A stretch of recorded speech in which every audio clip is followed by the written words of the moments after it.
My apologies. I hope you can both see and hear me now, and also see my slides that I've shared. Can I check that's working for everybody? It's just not on present view, Helen. I'm good. Wonderful. Thank you, Fatima, for that introduction. And thank you so much, Gerrit, for inviting me, setting up the day. I want to speak about curriculum design from a number of perspectives, but Beyond Blended is certainly the project I've worked on for the last couple of years that I'll share with you. And also I've really enjoyed listening to some of the outcomes, particularly of yesterday's panel. And I hope that I can reflect back my eagerness to learn from everything that you're doing at WITS and more broadly in South African scholarship. I feel very old when Fatima introduces my long experience in curriculum design. And I have tried to get out of the comfort zone of the global north, UK-based higher education.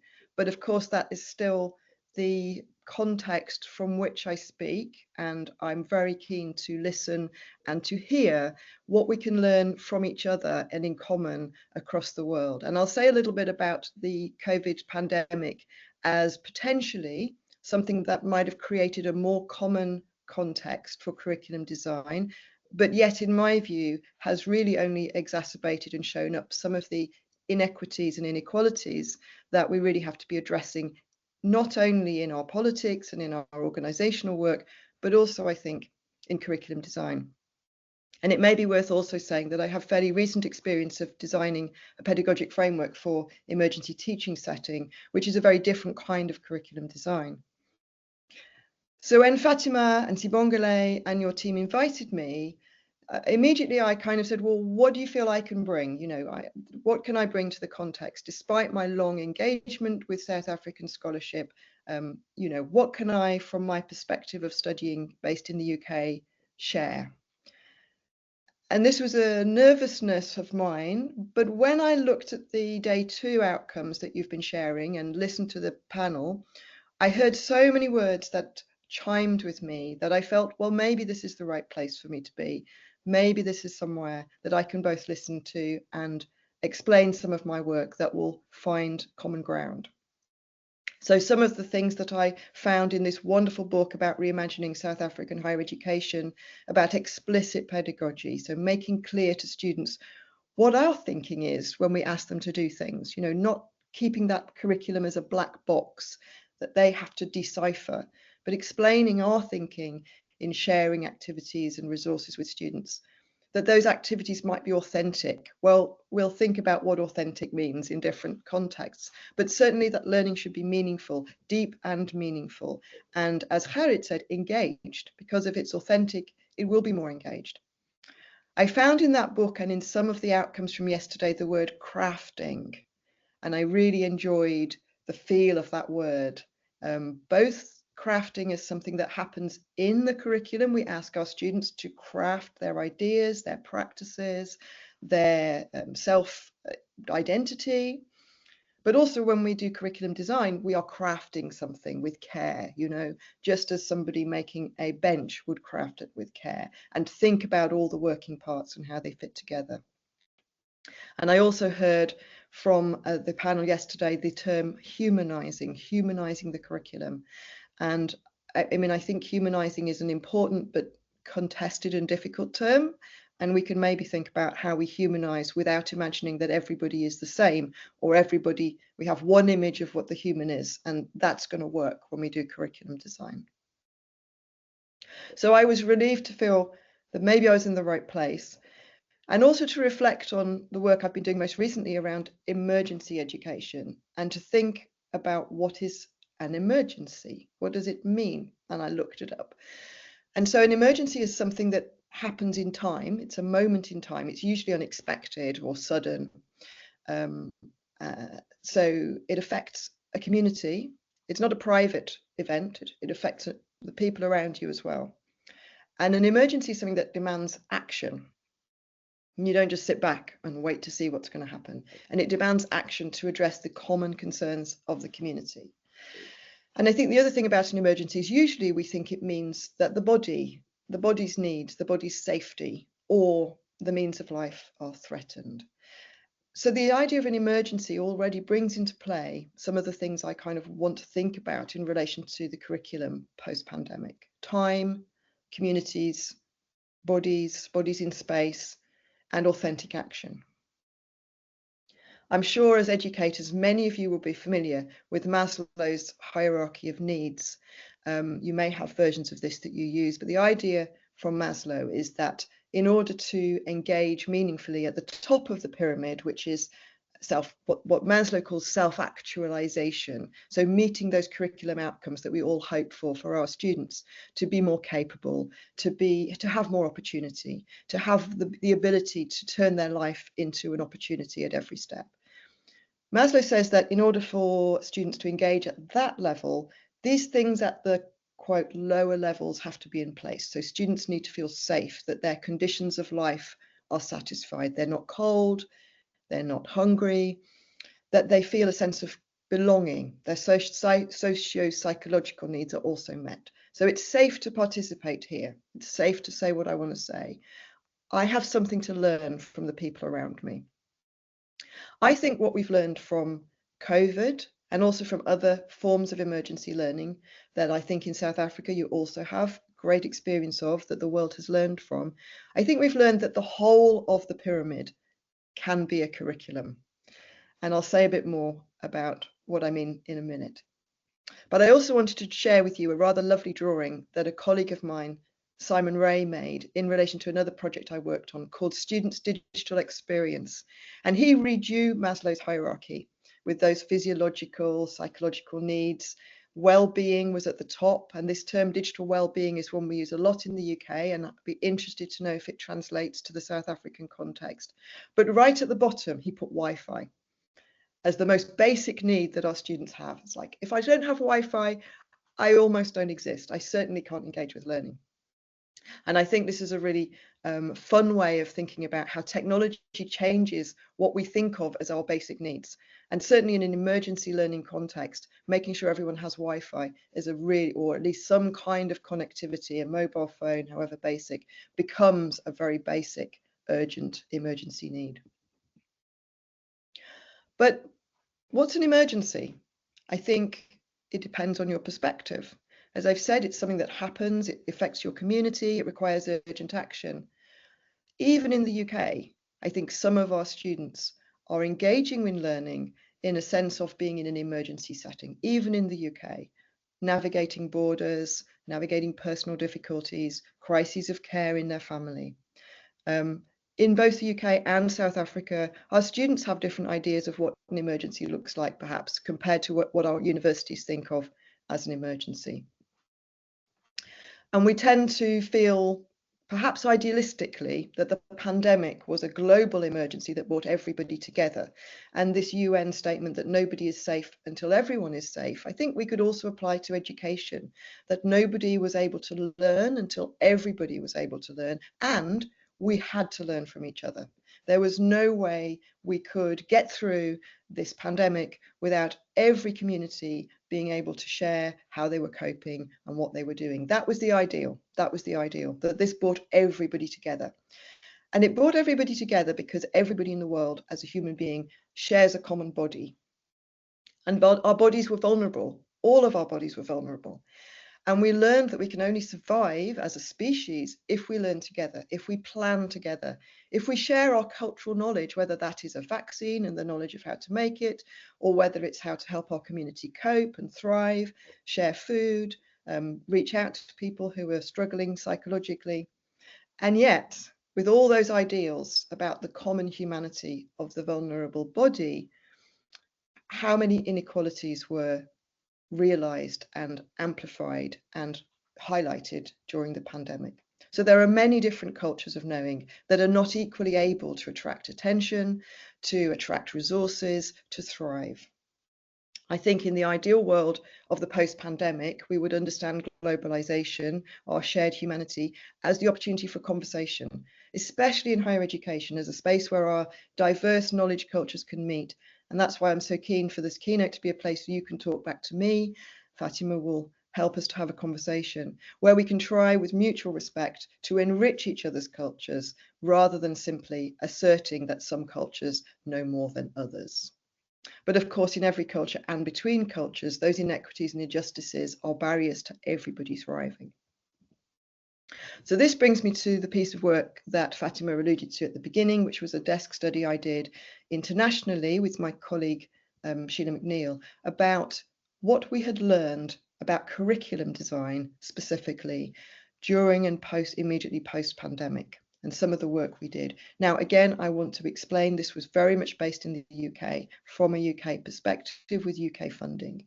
But we did do international work in terms of trying to learn from other university systems and cultures during the pandemic. And I think some things that came out of that for all of us, perhaps, first is that the curriculum, what we teach and what we learn, is a space for relating in. Didn't we all discover when suddenly we were online, as we are now, and perhaps we're more familiar with it now, but even so, it's a relational space which is different to the space of the classroom when we can come together and be embodied. And all the work I've done with educators since the pandemic is part of their realization of how much they do with their bodies in the embodied classroom that then they can't do in this kind of space, and what they need to recover of the body in order to be good educators online. I think we learned that the curriculum holds different experiences of time and pace in the time of the curriculum. So some of our students wanted to engage online with that responsive, tutor-based, active curriculum, whereas others were much more comfortable being reflective, looking at resources, keeping their cameras off, not responding. So there were different times and paces of learning that we had to hold together.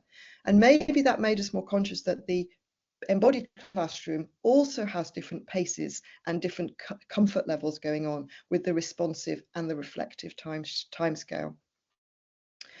Hopefully, idealistically, we learned that our shared vulnerabilities can be part of an authentic curriculum, that we could use the situation of the pandemic and the online pivot as something to learn from together, to incorporate into what we wanted to teach and not to pretend it wasn't happening. And I think we also learned that inequity, the kinds of inequity that were sharpened by the pandemic, access to technology, access to the means of health, often those concerned the ability to navigate mobilities, spaces, transitions between them, transitions between online and offline, borders between different time zones. Particularly in the UK, many international students were unable to navigate borders in order to participate in learning at that time. And of course, navigating borders is something all of our students, many of our students are struggling with both physically and politically in terms of access, but also psychologically. The border that is higher education when it seems not my culture, somebody else's culture, something that I can't engage with.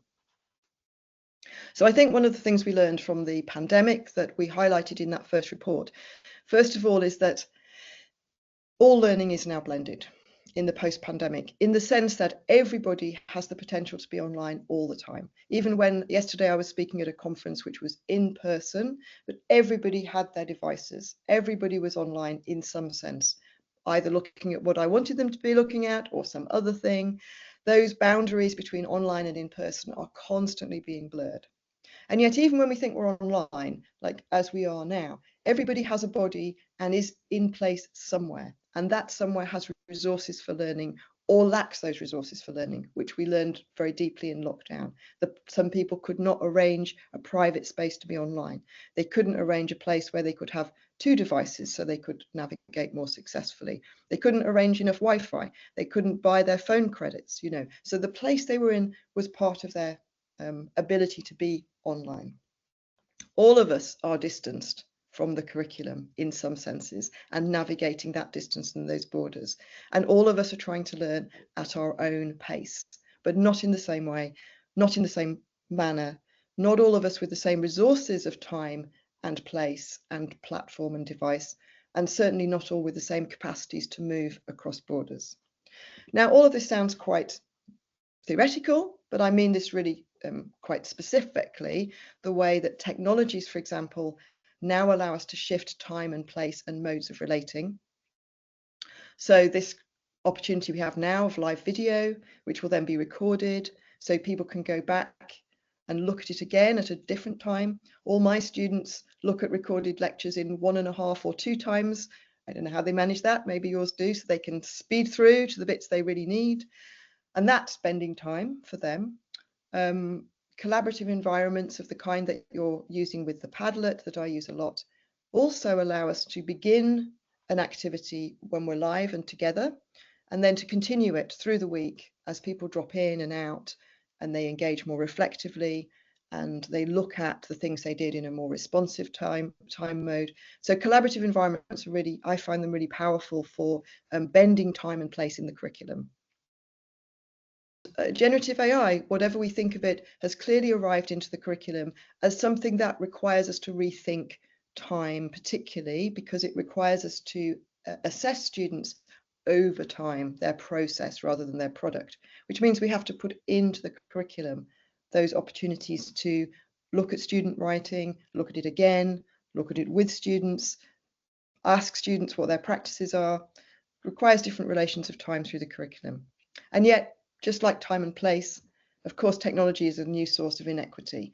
And I would argue also new ways of framing colonial relations through the ways that platforms are managed and the way that knowledge is managed in platforms. That's a discussion we can have. So I think I want to move swiftly through, but one of the things that came out of that work was very much that we had moved pre-pandemic from learning design as a focus on activities. So what are students doing with their software, with materials, to much more of a holistic focus on the whole space of the curriculum. Maybe we can lift and shift the whole thing online, or maybe the whole curriculum becomes blended. What does that mean for curriculum design? And students then using their connectivity, not just to engage with materials and activities, but to enter into whole environments for learning and to negotiate those environments, to choose how they engage. Do they want to engage in person? Can they engage online? Is that a choice they should have? What does that mean for the cohort if they take that choice? Can they join conversations on their own terms with their technology? And especially those students who are empowered with technology, and it's again another inequity, they have more ability to connect their learning across times and places and modes. And in the UK, we're seeing that as a key inequity between our students, whether they're using their technology or can use it to connect up the diverse times and places of the curriculum and to connect up their personal use of apps with what we ask them to do, what we mandate for them through the university. So it's a shift from activities to whole environments. Now, another piece of work I did concurrently with this, I interviewed about 50 practitioners around about 2022 about their practice in the classroom. And my purpose of doing this was not actually to think about relational space at all, but to think about activity design. And as you'll see, people talk to me about activity design. But because the pandemic was such a recent memory, in those interviews, they started talking less about activities that they designed for students and more about this concept of the whole learning environment as a relational space, how they were having to navigate it differently as educators and how their students were having to navigate it differently, how difficult it was to give their students a sense of belonging when half of them were online and half of them were in place, how difficult it was to conjure up those shared experiences. Whatever we think of a large lecture hall, it creates a sense of occasion, of being together, of seeing the whole cohort come together. And how they were able to care for their students when so many of their students they might not see because they only met them online, they turned their cameras off. What does it mean to develop care in those settings? So I want to summarize my learning from those two pieces of work, the Beyond Blended and my interviews with practitioners. First of all, about the building a curriculum around authentic concerns, around what our students really come with. Because as Gerrit said, engagement is partly about how we design the curriculum, how great the content is, how important the ideas are, but it's also about how meaningful that is to students, how meaningful the activities we give them are in their own lives as embodied, community-based people who have their own concerns, in their communities and shared. So that a curriculum that can speak to authentic concerns, whether they're global concerns like climate change, pandemics, inequity, social justice, or whether they're very local concerns like how do we get student voice represented in this department. Those are authentic concerns that matter in students' lives, to which we can tie an engaging curriculum. I think making the curriculum a space of community, we're all struggling with this. I really welcome a discussion with all of you about how you make that work, but that the curriculum has to be a place where students feel they belong before they can engage and feel that it's meaningful to them. And that when the curriculum is blended and when students feel they have choice about how they engage with the community is an additional challenge, isn't it? And finally, I think just hanging on to that sense that even when we think we are virtual, as we all are now, we are still embodied people in a place. I'm in the UK in a place where I have particular resources around me. I can't see all of your contexts, but I know you all have a context. And as I'm speaking to you, I can only imagine what you might be doing in that context that might be engaging with what I'm saying or doing something else that you're going to bring to it. And I love this picture from the WITS website of students really getting stuck in and engaged with physical materials, almost as a sense of relief, you know, from the time when we couldn't meet each other and we couldn't engage physically with place as part of the curriculum. So I also want to just mention some things that I think as a teacher came out of the pandemic for me and speaking with other teachers, noticing that how teachers use time and place in the classroom is very complex. And sometimes we're not aware of how we're using things like pace and presence and cues and how disabled we feel, how disabled I feel working with you at the moment when I'm in a little box in the corner and I can't see all of your reactions. And how we manage those issues of pace and presence and cues when we are in that restricted space. We still have to embody and enact a meaningful curriculum. We can still care, we can still be reflective and supportive. And care, I think, translates everywhere. Care and attention are our limitations as teachers, but they can translate online. And that is something we clearly learned. But I think I want to focus on these three things in the middle, which is that place and platform are also pedagogies. So the places we design for students to be in and the platforms we choose for them to engage with, they also carry pedagogic messages about what we think matters and how we expect students to interact. And I think we've become more aware of that through the pandemic experience, that we need to design both place and platform together and understanding that they are the first pedagogy that our students will meet when they come to engage with us. They will meet the place and the platform as conveying messages about what we think matters and whether we think students matter and how. That timeframes and learning paths and that issue of pace are also curricular. How we manage the time, the pacing, the rhythm of the curriculum also communicates to students what we think matter. Do we distribute assignments and assessments through the curriculum for them in a meaningful way? Do we bunch it all at the end and make them panic? You know, these are also parts of how we communicate care and curriculum. And also that emergencies will not stop happening in our world. And they are also opportunities to be authentic in our learning and in our curriculum.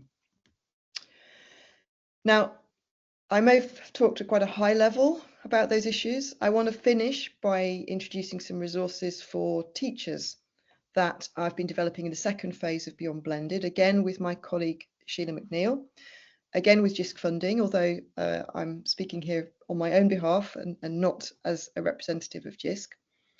And this is something I want to bring with, you know, great humility to see if you want to engage with these resources after today.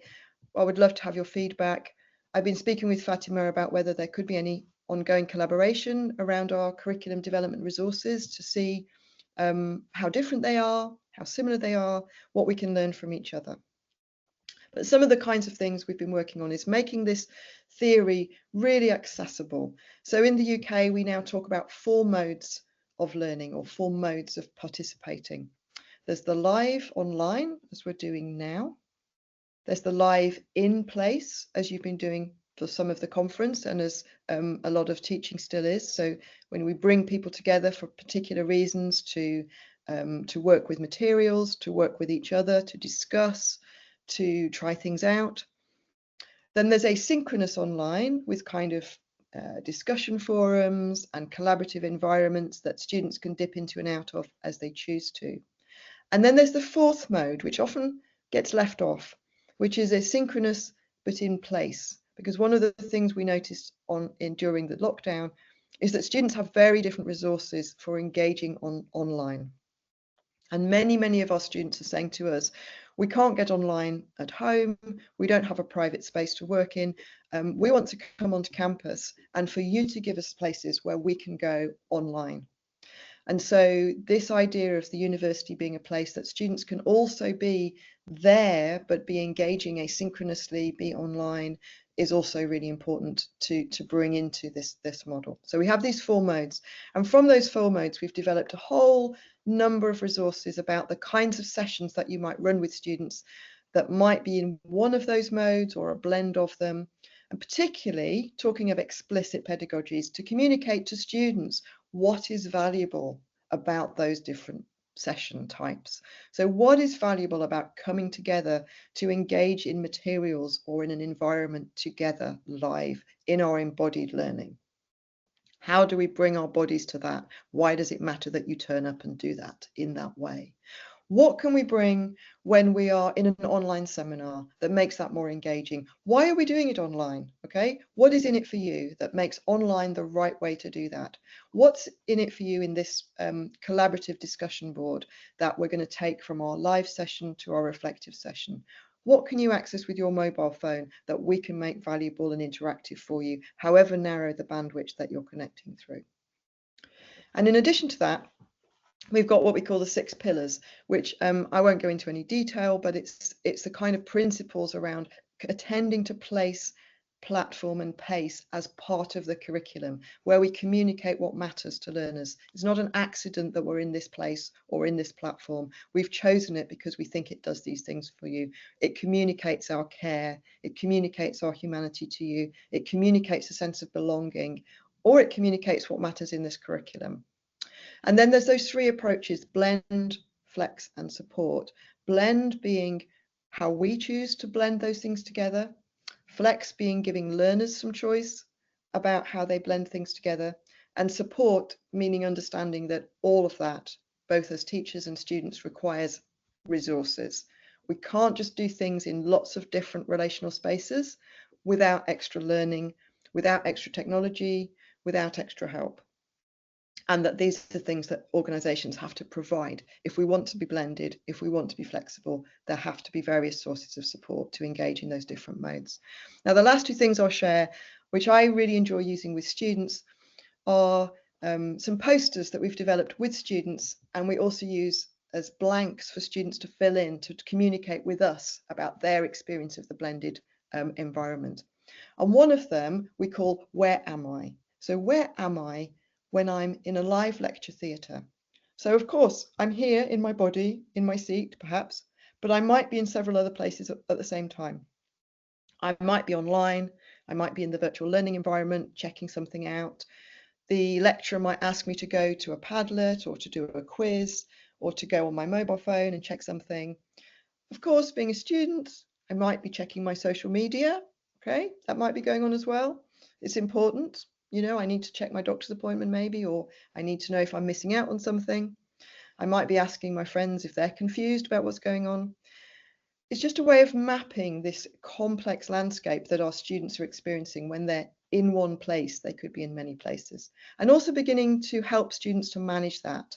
So by guiding students as to how they might manage, for example, their being in 2 places at once, by giving them things to do, by giving them, but also by listening to them in terms of what works for you. So we've got these posters that ask students, where are you? But we've also got these posters we call journeys in time, where we take a particular technology or resource and we ask students, well, how do you use that resource through time? Whether it's a discussion board or a recorded lecture. Okay, so the lecture was recorded. What do you do the next day? Are you going online to just remind yourself of something? Maybe you missed it because you were in bed. Are you going to review the whole thing? Are you going to look at highlights? Do you look at it alongside the notes? Then 4 days later, oh, I forgot that thing. I just need to play that bit again. Or, you know, 4 weeks later, am I using it to revise from? If we have a Padlet, when do you go back to the Padlet? Do you go back to the Padlet? These are the kind of things we want to hear from our students.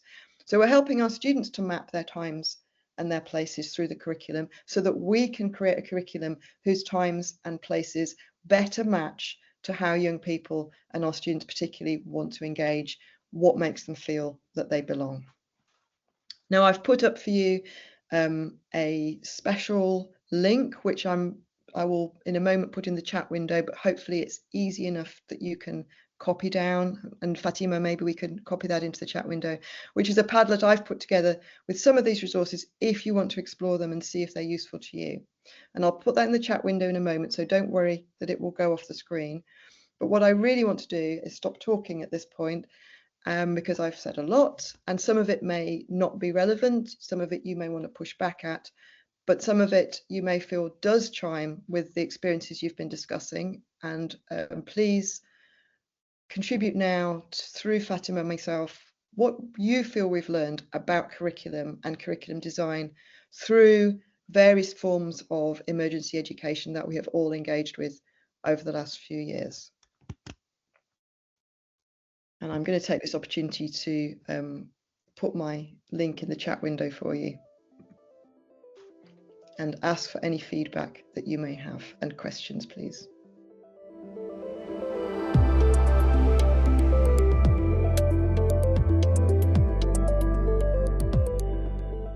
Great.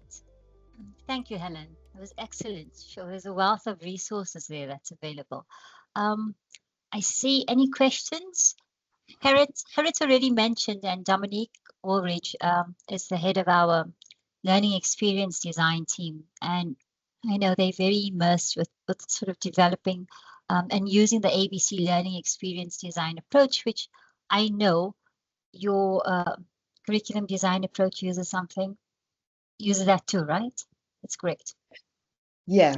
So the session plan cards, which you can find when you go to the Padlet, are all mapped to the kinds of activities that are highlighted in the ABC cards. The ABC cards, I'm sure you all know, if you use them, use Diana Laurelard's classification of learning activities, which in fact was one of the things I was asking my interviewees about when I spoke to them.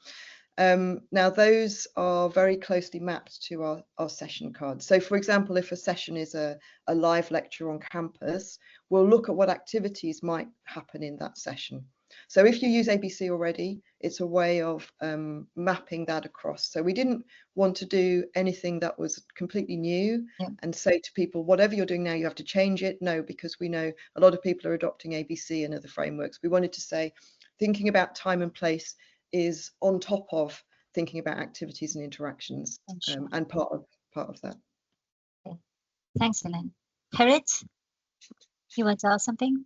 Thanks, Fatima. So perhaps just a conversation rather than a question. But so we had a bit of a dry run in around 2015-16 with our fees must fall student process.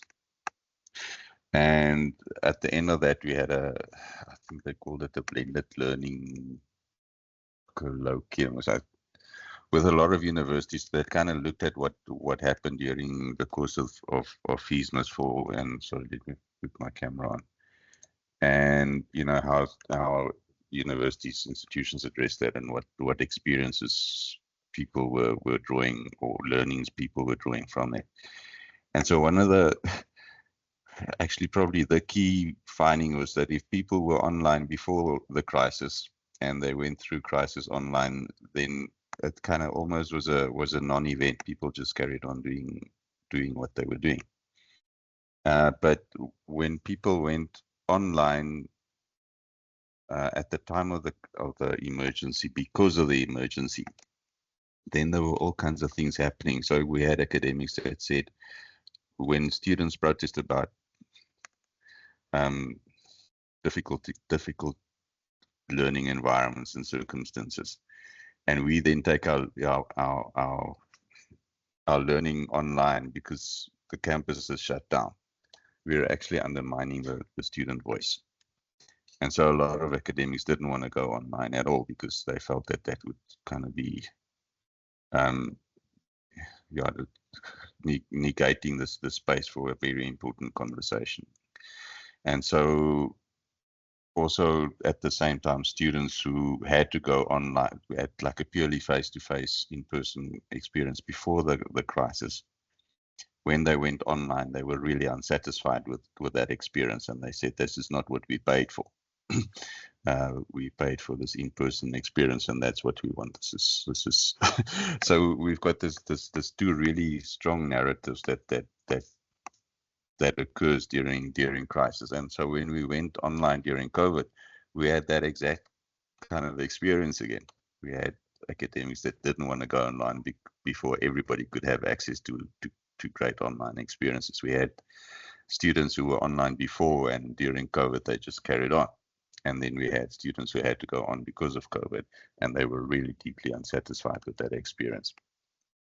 And yeah, so it's interesting. You say crises will occur. It's going to happen again.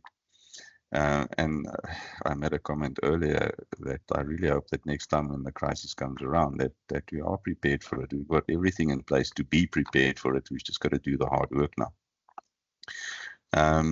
Yeah, so if you ask the lessons that we've learned, it's really that those are the conversations that will happen during emergencies, that, you know, some things will carry on as usual and some things will be deeply resented depending on what happened before that emergency. Thanks, Helen. Yeah, so lots in that, Gerrit. So I think the question of inequity and online is really important, isn't it? And I think, but it is also important to say that students also have unequal access to the physical spaces of the classroom. And I think that, you know, one of the things the pandemic certainly has encouraged us to think about in the UK and Europe is a wider range of inequities, because the inequities of online access was so manifest during the attempts to shift teaching online. But one of the new things that has been a lot of work on is what we call students in transition. So a lot of our students can't afford to live close to the campus because most of our campuses are in quite expensive cities to live in. They have to live at a distance, and so they're already at a disadvantage about coming into campus. You know, they're crossing distances of that kind. And then some of our students have great Wi-Fi, others don't, and so that's another inequity. I guess there's the awareness of those inequities. Does that mean then that we have to provide everything, you know, in multiple formats? And I noticed that some of you have been talking about universal design for learning, and I think there's a lot to learn from universal design for learning. So that it has those principles that you have to have multiple forms of representation, which you could extend to multiple formats, so some in place, some online. Multiple means of expression and action, so students can engage in different ways. Now, the demand that places on educators and on institutions to resource all of that actually then creates another set of problems around, not just around sustainability, you know, in terms of environmental sustainability, because all of, you know, if you have to create all those resources in many different ways, but just in terms of our own labour and the extra labour required to do everything in that way. So I think this is why that bottom half around blend, flex and support is so important, because anytime you think about doing things differently or multiply, we ask that question, are we trying to blend several things? So through, for example, a semester, do we have some in person and some online, recognizing that different things will work for different students? Or do we try and run parallel tracks, which has a large resource demand? Or do we run it one way, but we put a lot of resource into supporting the students who will be disadvantaged by that way? So this whole thing about blend, flex, support is exactly about understanding that every one of those choices we now have to make very consciously of who will be disadvantaged, how they'll be disadvantaged, and do we have the resource to deal with this, or do we have to offer something different? So I don't have the answer to that, but I do have a new awareness of this as an issue that is part of curriculum design, whereas a lot of the frameworks for curriculum design don't seem to really take those inequities into account. I think the post-pandemic design practice, through thinking about what support is needed at every stage, certainly does. I wondered if I could just go back to this lovely comment from, is it Najma, about embodiment going beyond the body to think about heart, mind and soul and spirituality. And I think that's a lot. The way it is it giving you what you need. Sorry, just mute that person. Okay. Sorry. No, that's okay. Was that Najma wanting to come in and say something about? No, that's somebody else. Okay, but Najma, do you want to take the microphone? I'm not putting you on the spot. Najma's got a sore throat, so I'm not sure whether she's able to talk. Naj? Okay, well, okay, there's she. Can you talk? Oh, yes, I'll come in quickly, very quickly. Yeah, no, I always struggle with this idea of, sorry, embodiment. And, you know, often when we talk to others about kind of being in the classroom versus being online, they kind of will bring in the aspect of the physical body that needs to be there. And I was just wondering, you know, like, how do we bring in all the other aspects? Because to embody for me means kind of make it part of myself, my identity, how I kind of have those internal conversations with myself even. And that for me was like kind of part of the embodiment. And so is that kind of so is that how you could think about it? I mean, I'm not saying I'm not asking you to say yes, no, it's a legitimate way or anything like that, but I always struggle with then how do I build that into my curriculum and course design if I'm saying that, you know, you can bring in all the other aspects, the heart, the mind, the soul, the spirituality, the intuition, all of those things. It's like and maybe I'm mixing it up, but for me, that is all part of that embodiment. I agree, and I think I would use that term authentic concerns, you know, that I used. Authentic concerns to me is about what matters to me as a person in a community with the beliefs I have. And in classic learning design, you always begin with what do people care about that you can hook into as you're teaching. So what is it that this module means to my students? Why might it make sense to them in terms of what's going on in their lives? That's a classic first move in a piece of learning design, is to hook into those authentic concerns. But I think it's harder when you're teaching online. And one of the things I try to do, therefore, when I'm teaching a class online, is to begin by doing a shared activity that requires them to do something in the space they're in and to share that, whether it's, you know, creating something and holding it up to the camera, or using part of the space as something they bring into a shared resource or something, just to center them in the fact that they are still people, even though we're in these little boxes and that's all we can see. We're still a person in a community with authentic concerns that matter to me and my conditions of life.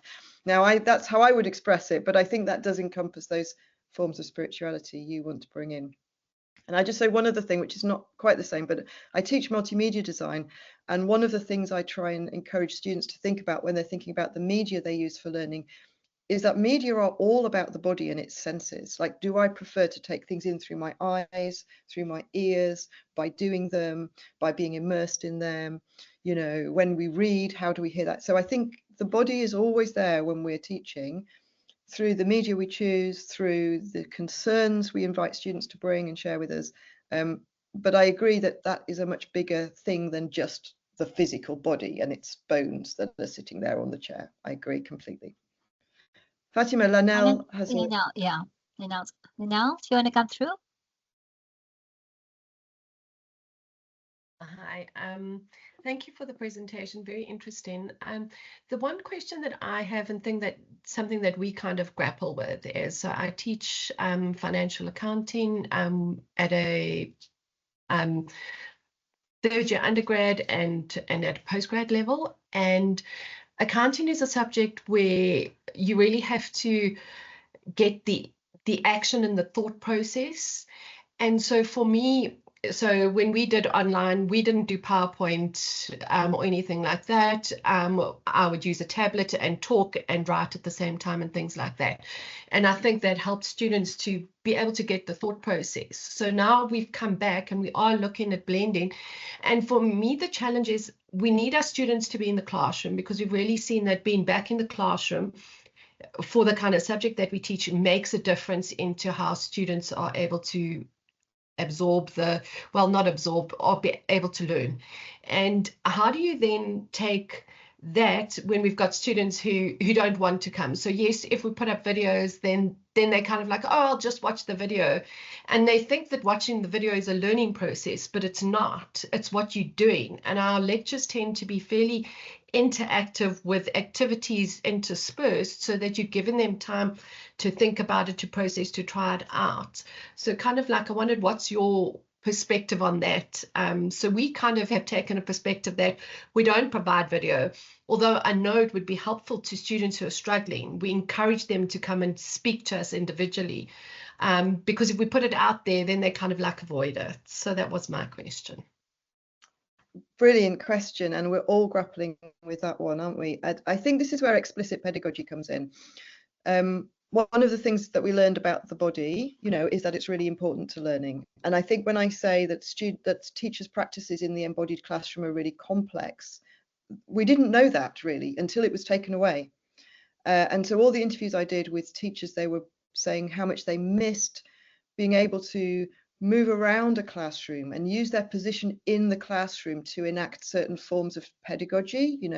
If a student had said something that they perhaps then felt had been over revealing, academics would go and walk around and stand next to that student to kind of give them some sense of solidarity.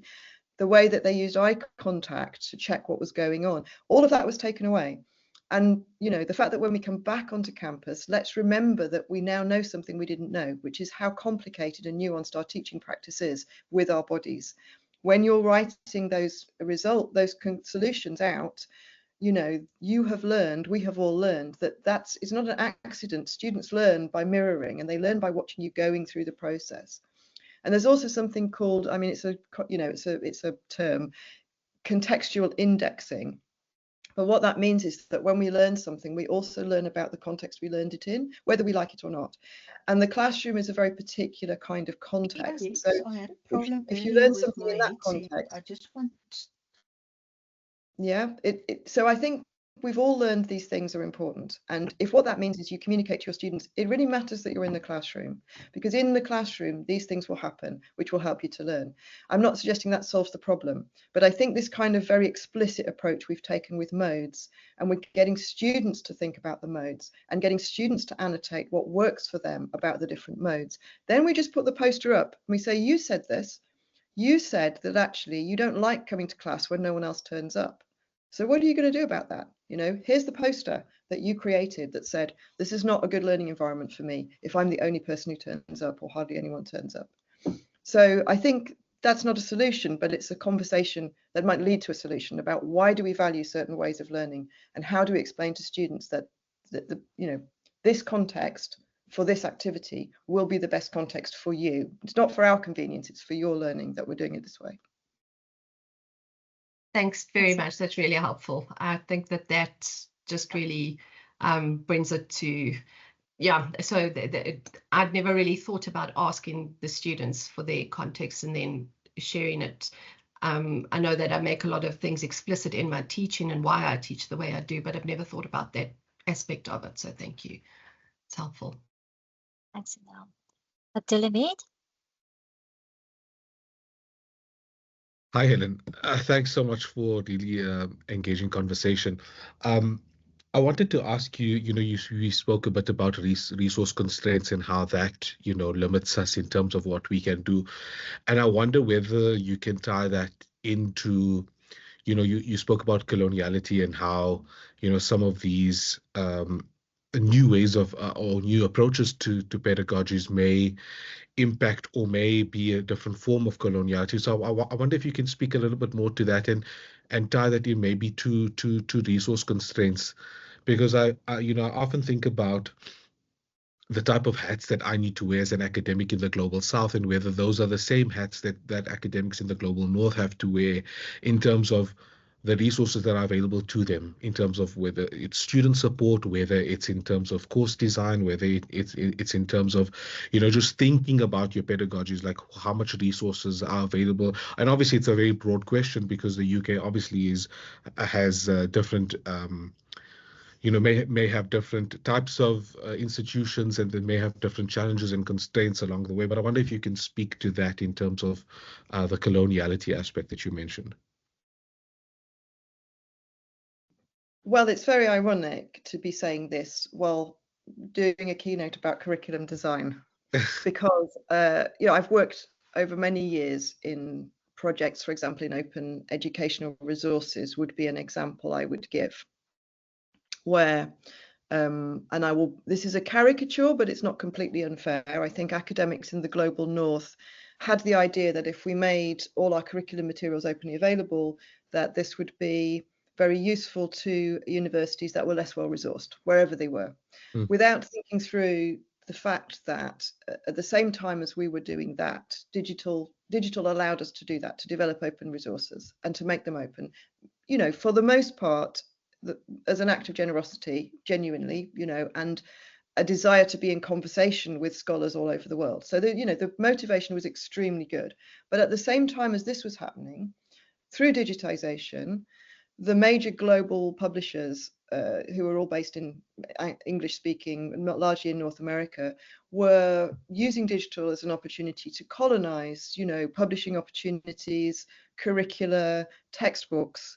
And now we see a lot of that happening with content in generative models, which are being sold, being given to students as great tools for them to use, but in fact developed from data that's largely scraped from Anglophone contexts. And even if you access those models in a language other than English, in fact, it goes through English on its way back to giving you, the answer you want.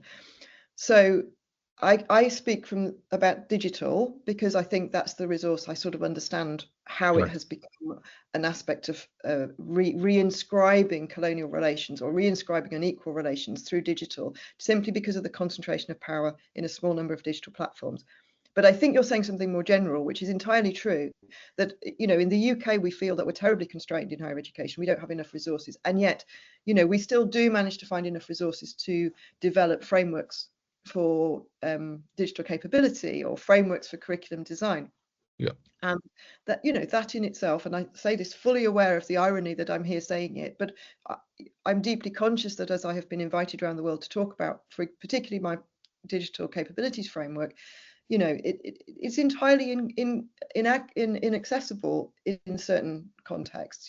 It's entirely inappropriate in other contexts. And so for me, that was an opportunity to learn, but I think it just represents this resource imbalance and how, because digital allows people with resources to broadcast their culture everywhere, guess what happens, So I think that is, I don't think we can challenge that simply in education. We can challenge that by being aware of it and trying to link up with other movements that are aware of those inequities. Abdul, does that speak to your question? No, definitely. That's quite helpful. Thanks so much. Thanks. Helen, there's a conversation happening in the chat around the varied experiences of working online. You're on mute, Helen. Yeah, I was just reading. Okay. Oh, sorry. Okay. Fatima, why don't you catch me up with the conversation and what you think we should discuss from it? Okay. So, I think it's really just about Gerrit being a proponent of the online mode and saying that, he might not necessarily feel disengaged because he draws on his environment as succor for interaction. Whereas Sarah, you want to come in there, and Sarah certainly feels that this was something that she really struggled with.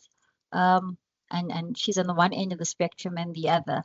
And I guess that's what you're saying. It's recognizing that these different modes would be, would appeal differently to various folks. And that's why we talk about the flexibility of space and time. But I'd imagine it's quite challenging then in designing something as diverse, for a broad spectrum. And I guess that brings my question there.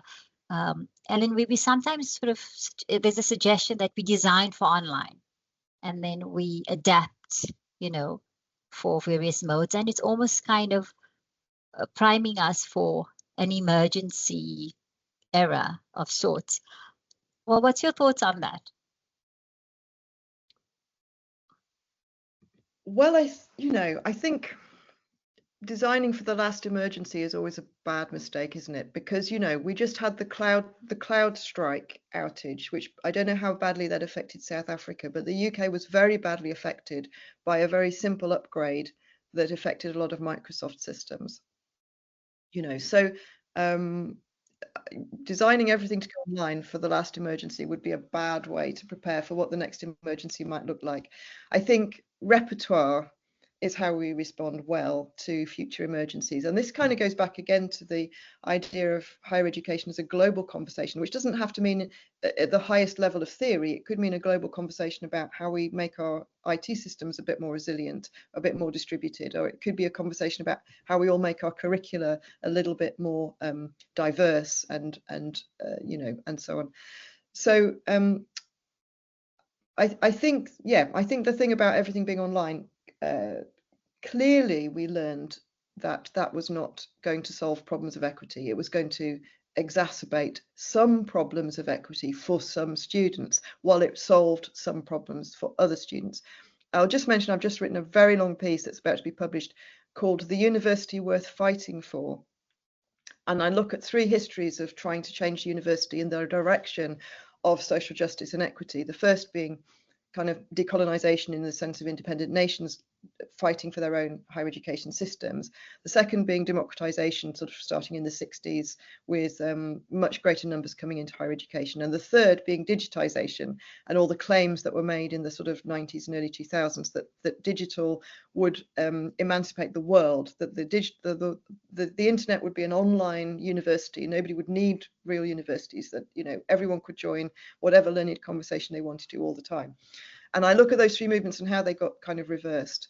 And I think, that, well, we can talk about how they got reversed, but we'd then have to talk about politics a great deal, which maybe we don't have time for. But, digital is not a sphere on its own that is going to solve the problems of inequity or even the problems of the next pandemic. It is a sphere that is tied to all the inequities of platform capitalism, all the inequities of colonialism and post-colonialism.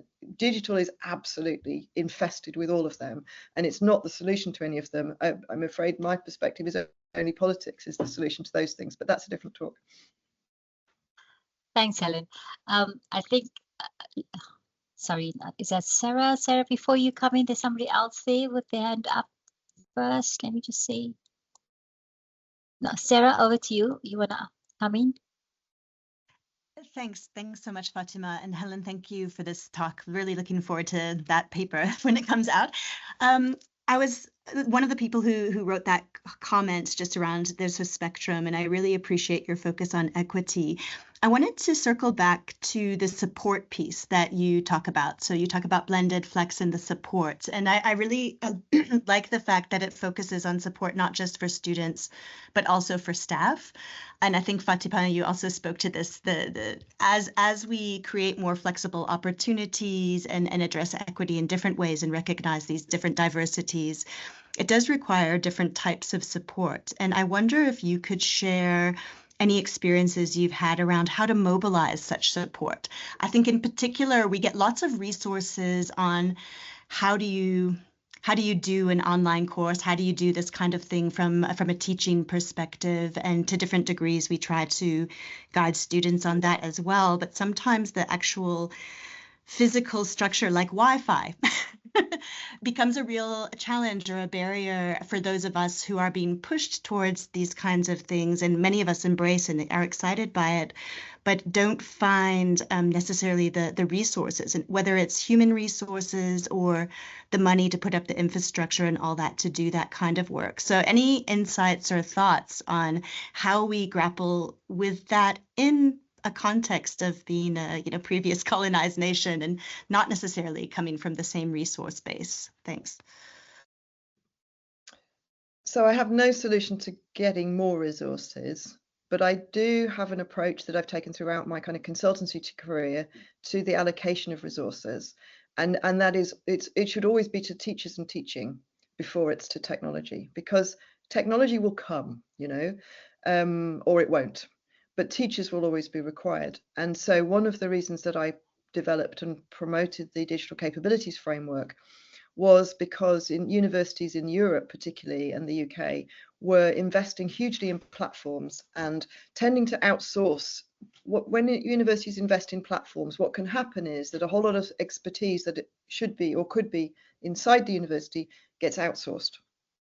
And, you know, LinkedIn Learning is a classic example of that. For, you know, I don't know how your university relates to LinkedIn Learning, but it's, I don't want to name, it's just an example of how expertise gets outsourced to a platform somewhere else, which of course is still people doing work. It's just people doing work usually in less secure situations. So if you have something like a digital capabilities framework or focus, it draws attention and resources towards the people and whether they are resourced to make the best use of the technology that's there. So I think having a focus on things like digital capability for academic staff and support staff and professional staff, for me, is strategically how I've approached that question of resources. It's like the more that those things become visible as something to invest in, the more that what resource you have goes towards preparing teachers to use whatever technology students have in their hands, to use whatever technology the institution in its wisdom will invest in to try and influence that investment.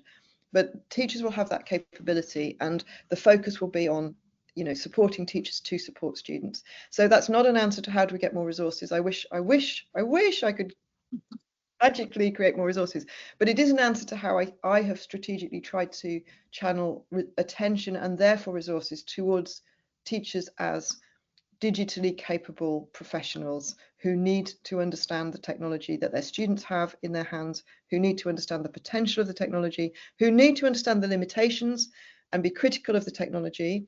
Yeah, that's what I would always focus on. Many thanks. Thanks, Helen.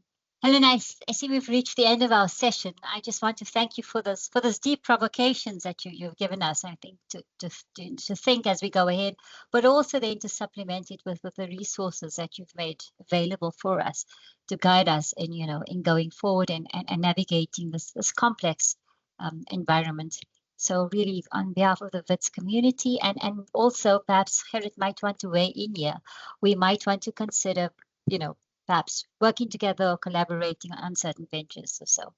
But thank you from my side. Thank you very, very much. Yeah, that's certainly something that we can talk about, Helen. So we've got context, and so that's perhaps something that we can contribute to your work as well. We've got a very specific regulatory environment within which we're supposed to function, which is similar to some environments and different to others. But so the language is to some extent quite different. You know, so people that do things in the States will use certain frameworks that is ruled out by our regulatory framework or compensated for by our regulatory framework. So there's kind of contextual nuances, I think, that would be interesting for you as well. Thanks. Thank you so much. Yeah, I agree. And the opportunity both to pilot those resources is available if you're interested, but also for me to continue to learn from your context. So thank you very much for inviting me and for sharing so much in that conversation, which I thought was really, really useful. Thank you. And thank you, colleagues, for your valuable contributions. Okay, and thank you, Helen. We're off to our next session now. We will be in contact with you. Sorry, Nazira, are you taking us through to the next session? Yes, I am. Okay. Thank you, Helen. That was so interesting. All right, so this is a short advertisement, and this is on behalf of the ECAD Group 4. Just a bit of context. So the CLTD and the Research Office have collaboratively developed the ECAD program that's designed to foster the professional growth of early career academics, and this initiative aims to support and nurture emerging scholars within, you know, WITS University. And within the 2024 cohort, I mentor Group 4, whose names you can see on your screen. Now, just a quick, you know, context, and then you can look at the advertisement. It's an informal invite. The formal invite will come out soon. But Group 4 recognizes that early career academics face numerous challenges that can actually hinder or constrain, their sustained engagement within respective disciplines. And these challenges include, limited job opportunities or insecurities or inadequate mentorship, limited networking opportunities with peers and professionals, and systemic barriers to inclusivity, financial pressures, and restricted access to funding. So yesterday, Tanya and I spoke to you about publish or perish, and that culture actually, further exacerbates these difficulties because we are often prioritizing research quantity over quality, which leads to suboptimal research practices. And in response to these challenges, Group 4 has initiated on an early career academic development Forum Theatre Symposium, and this will be held on the 14th of October from 8 o'clock to 12 o'clock. We're just confirming on the times. And this event will feature a performance aimed at illustrating. Am I echoing? Yeah. All right. Okay, so basically, Group 4 will present a short scene. They will depict scenarios and they will highlight the key barriers faced by early career academics. And following this performance, there will be a panel discussion which will feature established academics from various universities, which will take place. And of course, we can look at unpacking the issues they've raised and provide, expert advice for new and emerging scholars. So we hope to see you there. And what follows is this advertisement. Over to you, Sibongile.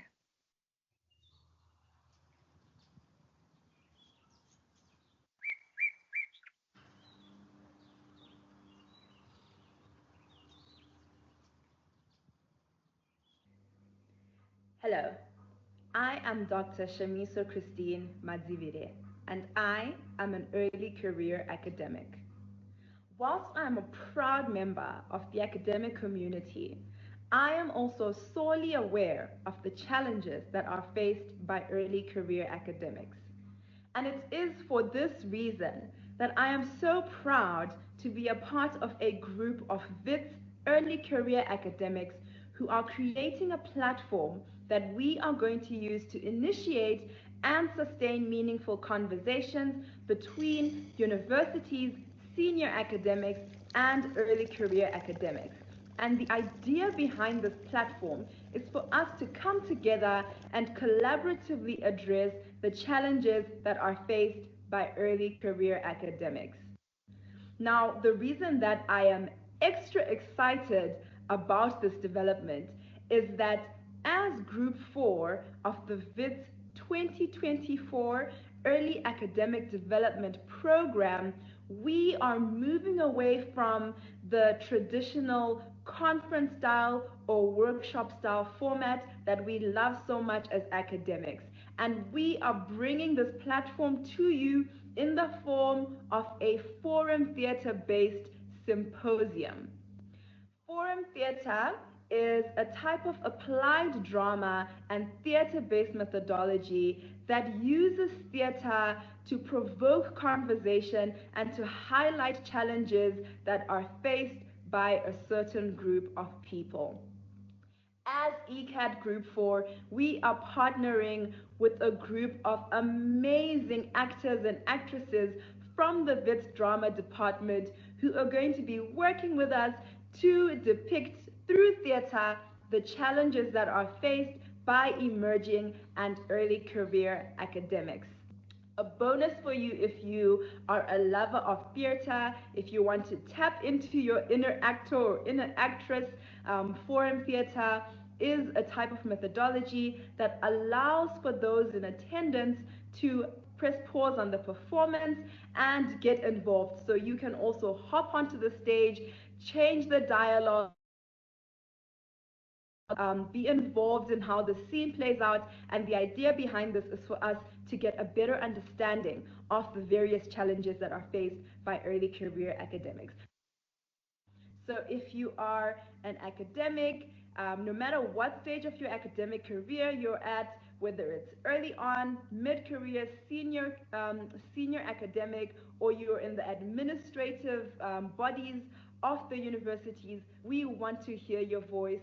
We want to work together with you to address the challenges that are faced by early career academics. So I'm super excited. ECAD Group 4 is super excited to host you. The tickets we have are limited, so be sure that as soon as registration opens, you secure your slots, and we look forward to seeing you there. Keep your eyes open for the notice related to the registration period. We will be sharing that on various social media platforms across the university and across other universities within the Johannesburg area.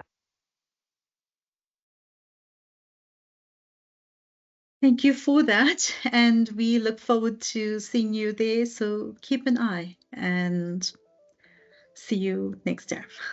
Thanks.